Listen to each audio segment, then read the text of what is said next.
Hi, it's Iyezia here and welcome to day 3 of our Advent art journaling. Today's prompt are the words light and shadow. I thought about these two themes a lot actually for most of last year and some of this year. I don't know why, it just was a recurring theme for me because the days in 2020 felt very shadowy, with the pandemic and everything that was going on. And I really wanted to find light within those days, even though they felt quite dark. And there's just, in life anyway, there's this interplay between light and shadow. And in art as well, it's a recurring theme. Most artwork has an interplay between light and shadow. You can't have one without the other. And so I just thought that would be an interesting thing to think about for our prompt today.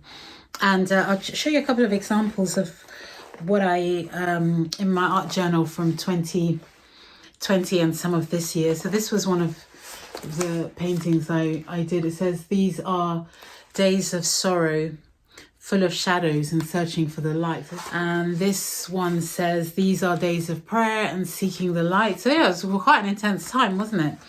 And that says shadows and light. So yeah, they're just different ways to interpret this prompt. I don't know, these examples will feel quite intense, but you can be a lot more lighthearted than that. Light is actually an important theme for Advent.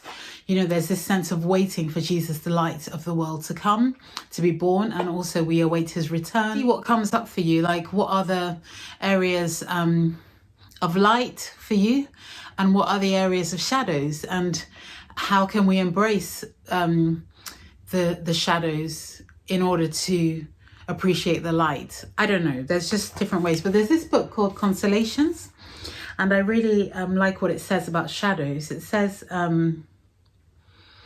let's see. Yeah, it says, "To live with our shadow is to understand how human beings live at a frontier between light and dark." And then it goes on to say, "A shadow is a beautiful inverse confirmation of our incarnation. Shadow is not good or bad, it's only inescapable."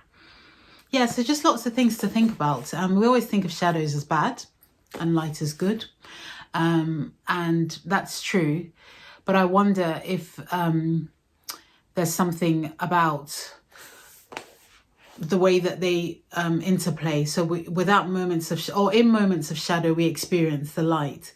But actually light itself casts a shadow. And is that a bad thing? I don't know. It's just lots of, feels quite deep today, but lots of things to think about. So yeah, I don't know how you will interpret this prompt. I don't know how I'm going to interpret it. So let's see what happens. I just dropped a book. All right. See you tomorrow. Bye-bye.